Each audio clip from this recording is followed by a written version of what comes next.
नमस्कार दोस्तों, मैं काजल त्रिपाठी। अक्सर हम सुनते हैं कि सरकार दिल्ली से चलती है, लेकिन आज विकास का एक ऐसा कनेक्शन सामने आया है जो बंगाल और बनारस को जोड़ रहा है। प्रधानमंत्री मोदी ने रविवार को बटन तो दबाया पश्चिम बंगाल के हुगली में, लेकिन उसका सीधा करंट यानी फायदा महसूस होगा हमारी काशी में। आज हम नेशनल वाटरवे 1 की उस फाइल को खोलेंगे और समझेंगे कि आखिर 830 करोड़ की ये परियोजना काशी के हैंडलूम और पीतल के कारोबारियों के लिए गेम चेंजर क्यों है।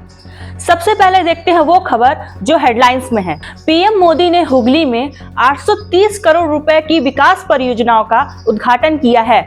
इसमें जल मार्ग, बंदरगाह और रेलवे के प्रोजेक्ट शामिल हैं। सरकार का फोकस नेशनल वाटरवे 1 को मजबूत करने पर है, जो गंगा नदी के रास्ते वाराणसी से बंगाल के हल्दिया तक जाता है। अब आप सोचेंगे कि बंदरगाह तो बंगाल में बन रहा है, इससे बनारस के व्यापारियों को क्या मिलेगा? यहीं पर आता है हमारा विश्लेषण।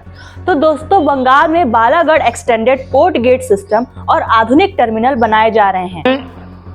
एक ट्रेन तो मेरे संसदीय क्षेत्र काशी बनारस की बंगाल से कनेक्टिविटी को और मजबूत करेगी।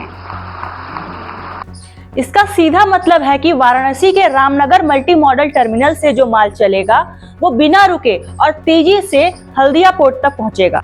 सड़क और ट्रेन के मुकाबले पानी के रास्ते माल भेजना 30 से 40% सस्ता पड़ता है। इसका सबसे बड़ा फायदा काशी के हैंडलूम, लकड़ी के खिलौने, पीतल उद्योग और किसानों को होगा। अब उनका माल सस्ते में दुनिया के बाजारों तक पहुंच सकेगा। वाराणसी अब सिर्फ धर्म की नगरी नहीं बल्कि व्यापार का गढ़ बन रही है। रामनगर में बना मल्टी मॉडल लॉजिस्टिक पार्क अब पूरी क्षमता से काम करेगा। यह पार्क जल, रेल और सड़क तीनों को जोड़ता है, यानी बनारस अब पूर्वोत्तर भारत का सबसे बड़ा कार्गो जंक्शन बनने की राह पर है। IWAI के निदेशक ने भी पुष्टि की है कि काशी अब एक बड़ा जल व्यापार केंद्र बनेगा। तो दोस्तों, तस्वीर साफ है।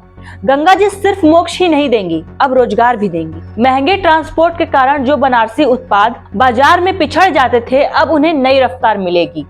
मेरा सवाल आपसे है, क्या आपको लगता है कि जल परिवहन बनारस के ट्रैफिक और प्रदूषण को कम करने का भी एक समाधान हो सकता है? कमेंट में अपनी राय जरूर बताएं। मिलते हैं अगले वीडियो में। धन्यवाद।